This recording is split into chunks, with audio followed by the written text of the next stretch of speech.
Man, oh man. Man, that last scene, dude, with the music playing, that was dramatic. We'll get into it right after this.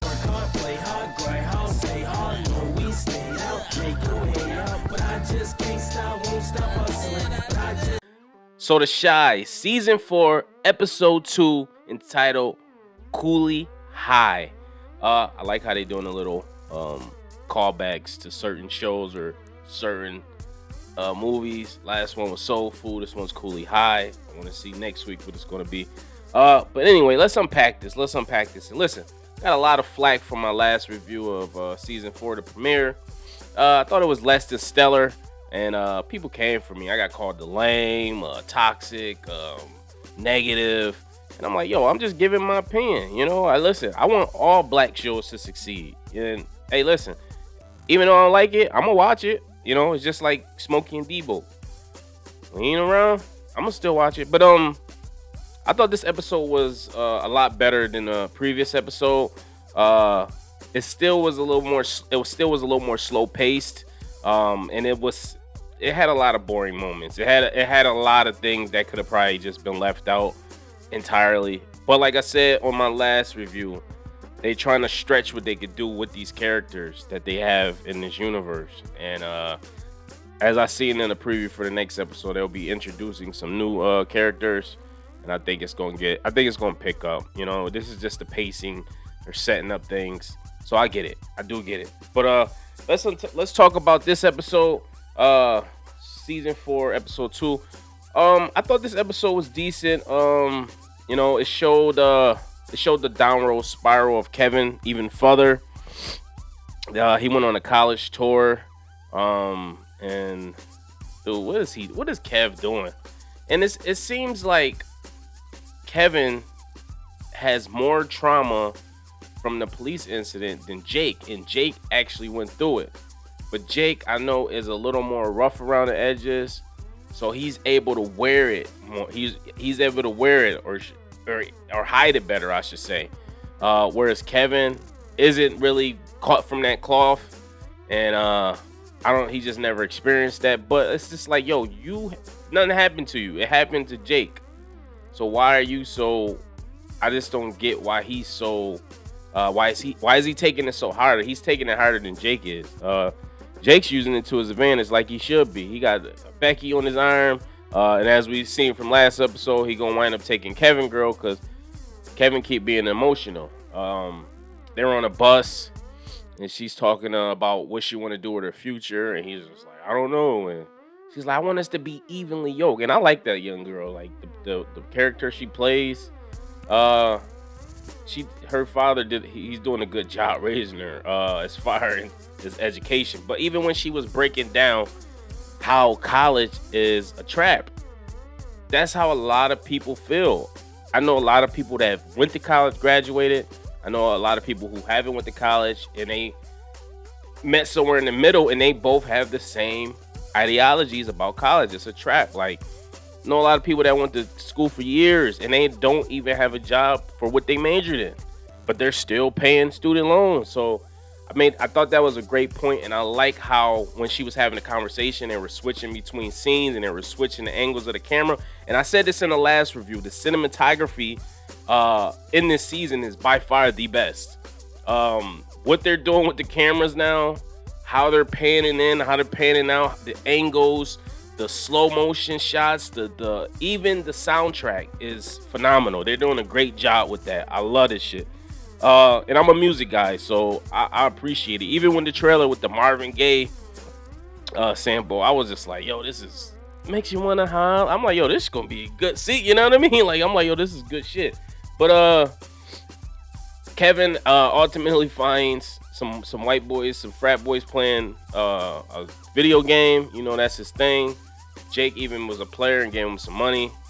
Like, yo, double his shit. And he goes over and plays and he kills it. And he couldn't resist temptation. They're like, yo, you want to try Molly? And he takes it, and it was over. He wound up getting kicked off the college tour. His girl was like, yo, what is wrong with this dude? You gonna wind up losing a good one, man. You better stop it. But Keisha comes pick him up, and I like the talk that Keisha had with Kevin, where she was telling him that he better get his shit together. Like, yo, you got the opportunity to do shit I couldn't do, because as we know, that's what Keisha was on pace to do. She was track star, or I'm not gonna say track star, but she ran track. She she was all about her school, her grades, take care of herself, and she wanted to go to college. And obviously she got kidnapped, and that changed the dynamic of her future. But she's telling her brother, don't squander, don't waste your opportunity, because you're upset about some shit. Like, you got to get over this shit. Even at the beginning, Kevin's leaving. And another thing about the camera, when they did the Spike Lee, you know how Spike Lee does, like, you're on a conveyor and everything, like you just like moving along, but you're not walking. It's not, that was like a Spike Lee, that was one of his go-tos back in the day. When his parents, or his mom and his stepmom, I don't know how that works, but his parents, I'm gonna just say that, they were lecturing him about his downward spiral. I'm like, you coming in drunk? And I'm like, wow, they accepting this now? Like, a couple seasons ago, they would have beat the hell out of you. Like, Kev getting away with everything, and they talking about they taking his video games, his TV, and listen, I raised a teenage brother. That shit don't matter, man. They gonna find something to do. They gonna find a phone, something. They got access to too many things, man. That shit don't. You gotta kind of let just teenage boys, you gotta let them figure shit out on their own. That's just how it works. They have that awakening. If it's not too late, they'll have that awakening. I was like that. And then they'll realize, like, yo, you know what? I need to get my shit together. I thought that was like, this whole episode is Kevin being lectured that he should get his shit together, but he just keeps making more and more mistakes. And I thought it was funny on the bus when Jake ain't really messing with him. And I don't understand why Jake's necessarily mad at him. I get why he's mad at him, but it's like, yo, you wanted both of y'all to get beat up? Because that's what would have happened, But I guess, hey, listen, one of us get beat up, we all get beat up. But he asked him on the bus, yo, how's your arm? He's like, oh, yeah, it should be cool and should be good in like 2 days. I'm like, what? And then the girl comes, he's like, oh, yeah, doctor said it could be. Yeah, Jake using this to his advantage. He about to get some white meat. But anyway, moving along. Let's go to Mayor Otis Perry, aka Duda. He is, he has a soft spot for Jake, so he's taking this extremely to heart. Him and Trig. And Otis Perry isn't listening to his wife or his sponsor, the guy who actually put him in office. And he's kind of just doing his own thing. He's on a vendetta, but it's ironic because you got somebody who got to where he is by street money. His business is in the streets. He has a business that does more destruction to black people than the police could ever do. You get what I'm saying? So it's ironic, but he wind up going to see the officer, and the officer accuses him of sending Trig to beat him up, which we know that wasn't the case, or maybe it was the case. No, I don't think it was the case. I think it was just, I don't know. Maybe it was. I don't think it was, though. I don't think Otis would do that. But he winds up pretty much like, yo, you're my subordinate, telling him matter of factly what it is. The guy's trying to tell him, like, listen, man, I've been on the force for 18 years. I got 4 kids, yada yada. Otis wasn't trying to hear none of that. We learned out that he fired the dude. Then at a press conference, he says, we're going to defund the police. And I'm like, oh, he just made himself a target. Because you're the mayor, don't the police protect you? But if you notice in the other scenes, he doesn't have any security or any of that. Like, normally I know in the city of Buffalo where I'm at, the mayor has a unit outside his house all night, and he gets escorted by police because, he's a target. Now he's even more of a target, though, Duda is. And, but he got street ties, so maybe I guess he feel that will protect him. But it's some tension going on between him and his wife, who's played by Candy. And I see what they're doing. They're trying to give us suspects for who eventually is going to shoot him. So right now we got the police officer, and it might possibly be Candy. Because I don't know how that plays. If something happens to Duda, maybe she gets control of the office or something. I don't know how that works. I don't know if it works like that, but it's some disconnect between her, and she was speaking with the other gentleman, and they were saying how they can't control him, and it seems like dude is on a power trip. Like he for real, he on a power trip like a motherfucker. Like he got big headed quick. He got big headed quick. I will say one thing about Duda, man. He a sharp dresser. So but I don't. How do you defund the police though? Like he's like, yo, we spent this. I guess you just stop giving them resources, stop paying for overtime and shit. But you gotta understand the street's about to be a free for all now. But we'll see how it go. He says racist cops would not be tolerated on my watch.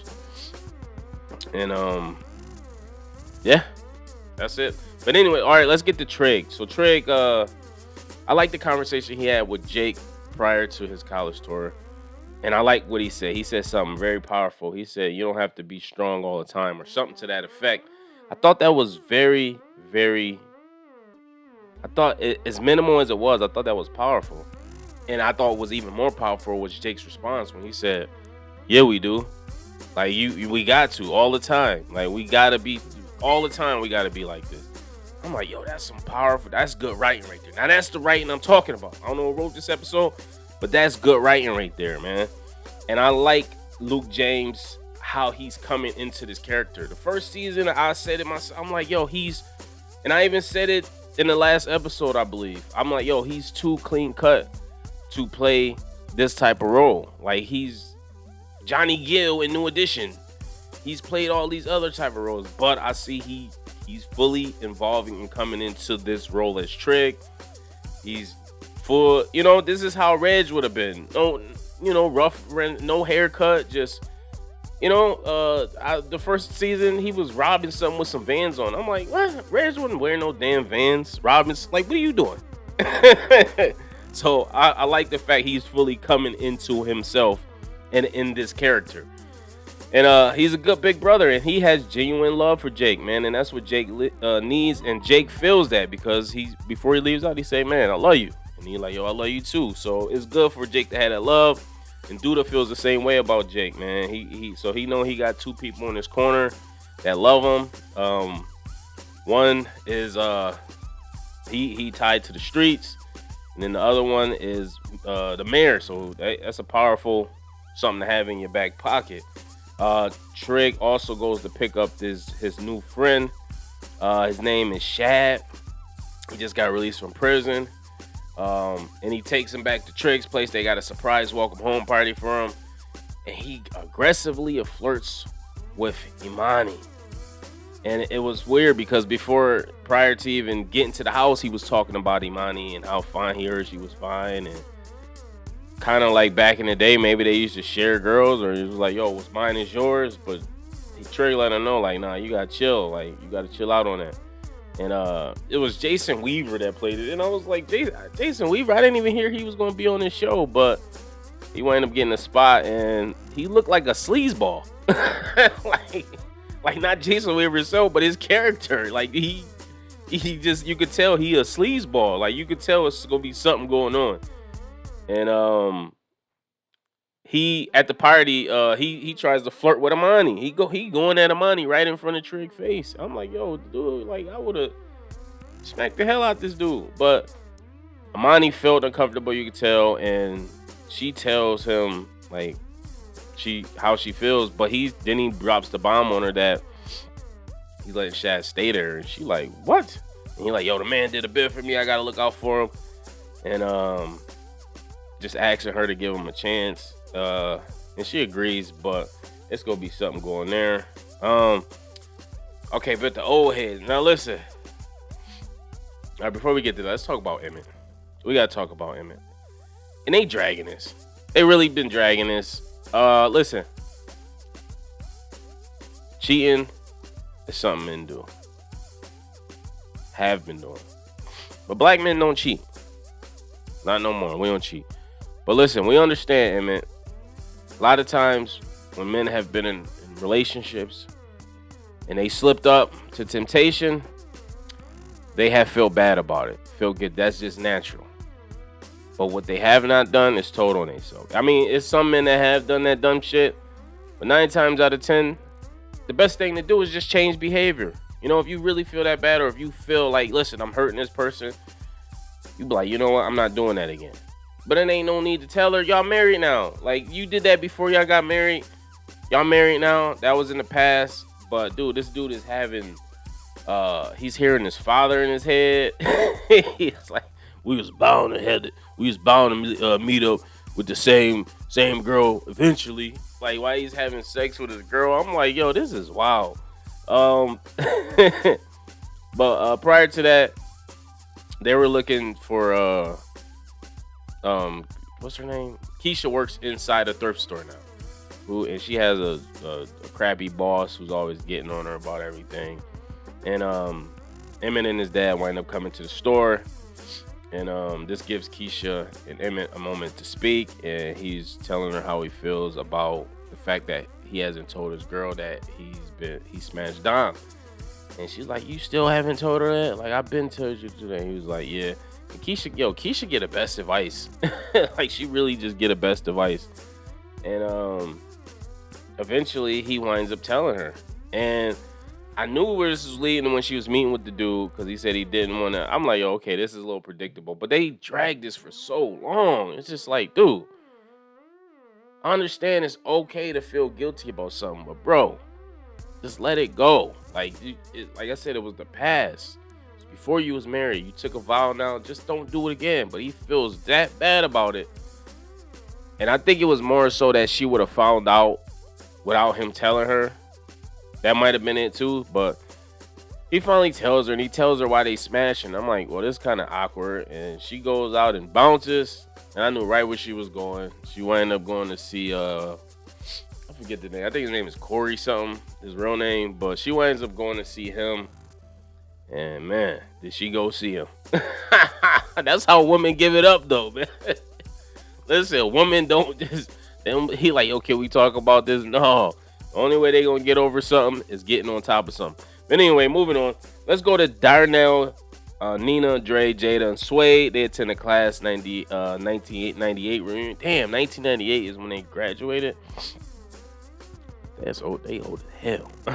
1998, I was 12, 13. I think I didn't go to high school till like 2000. So anyway, they had a Cooley High theme. That's why they was at the thrift store. But come to find out, that wasn't even the case. And Jada already has some reservations because she's dating this older guy, and she don't know if he's serious. He's obviously falling for her, but you know, her howder is on the men because her last few get-ups have been get-ups. You know, she was messing with Ronnie, crazy crack-headed ass. She was messing with Emmett's dad at one point. They started smashing again, and you know, Jada's just looking for love. You know, she hit the wall a little bit, but she's trying to get it back. And this dude seems like he's interested, but you know, she's just trying to protect her heart. So they go to this theme at the high school, which wasn't even supposed to be a theme. I guess it got canceled. But she winds up seeing like her nemesis in school, and come to find out, she slept with the guy she brought. He was this masseuse just taking down everything, and she makes it known too. She said, "Well, it was more than a massage." I'm like, yo. So she already felt bad about that. And that was awkward as hell, by the way. And that's pretty much, I mean, that was the extent of, I'm not going to say the extent, but it's just her trying to come to terms. But Suede also has he has a conversation with Kevin's mom, and she's telling him like, yo, you gotta have you gotta, to protect my girlfriend, like, you got to make sure you serious about her. And he's telling her like, yo, I'm serious, I'm willing to do what it takes, blah blah blah. And like, yo, she deserves it. And I'm like, oh, this is typical hit the wall females that hit the wall behavior, but that's another video. So they in the bed though. After this, they're in bed, and he winds up feeling like a lump on her or in her breast, and he's wondering what it is. And she assures him like, yo, I get it checked up. I get it checked up on my birthday every year. Nothing, but I'll get it checked up again. He's like, yeah, please do.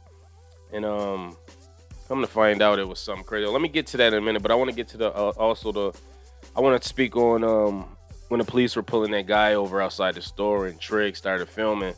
Thought that was a powerful scene as well because I think it shows where the show's going. It's going to obviously be some kind of disconnect between the police and the community, and it's it's relatable to real life.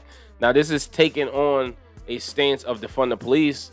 What if that were to happen in real life? So this is going to be interesting to see what the show does with that, because what does that actually mean? Defund the police? Are you defunding them? Are you firing them? No, obviously you're not firing police, but you're stopping all their resources, right? You're putting their resources that you would give the police department into something else, maybe the schools or the newspapers or the streets or something like that. So I get it, but if police don't have the resources, or if they're not getting overtime, you stopping overtime or whatever. What makes them want to do their job now? They're not going to have no incentive to do their job, which means they're going to be even more of a disconnect with the community. And it's going to be more of not caring when something does happen. So we'll see how that plays out. But when he stopped the guy in front of the store and Reg put out and he protected him, I'm like, okay, they trying to make Trig. I said Reg, but they trying to make Trig like a little martyr, a little activist or something. I respect it. I respect it. Also, now let's get back to the situation. So this was like my favorite scene of the show, the ending where Kevin, Nina, and Dre accompany Keisha to the ultrasound appointment. At the same time, they have Emmett sitting in the couch, looking out the window, and you got the sweet backdrop playing of I don't know. I thought it was a Tank. Apparently, that's not the case. But whatever the case, the song that was playing was perfect. I gotta find it. I Shazammed it, but I thought that was perfect. And then you have her getting the bad news about Jada getting the bad news about the cancer, and they saying it is cancerous. They have to do a biopsy to see how aggressive it is, what stage it's at, and I was just like, and then you just see her sitting there, and she just starts to break down. At the same time, Keisha's in the ultrasound, and they're sitting there supporting her, and Kevin came along too, and he's just like, yo, what's that? She's like, that's the baby's heartbeat, and they just keep panning on Keisha, and I'm like, yo, this is great. This is what I love about the show. This is what I like about The Chi when they do scenes like this, man. And I think Keisha's gonna keep the baby. I think that's just what's gonna wind up happening. I think she's gonna wind up keeping it because she already showing that she's attached and she's going through this pregnancy. And who wants to go through all that and just give away, baby? No matter how it was conceived, it's still her child at the end of the day. But we'll see what happens. But man, I thought this was a decent episode, man. It was a lot better than the first episode. So we'll see what happens, man. They showed a trailer for the next one. Vic Mensa looked like he's finally going to make his debut. He's fighting somebody or getting into with somebody. So we'll see what happens with that. Let me know what you guys think. Post your comments below. Make sure you like, subscribe. Did you feel this episode? If not, what did you dislike about it? Tell me what you like about it. Till next time. Peace.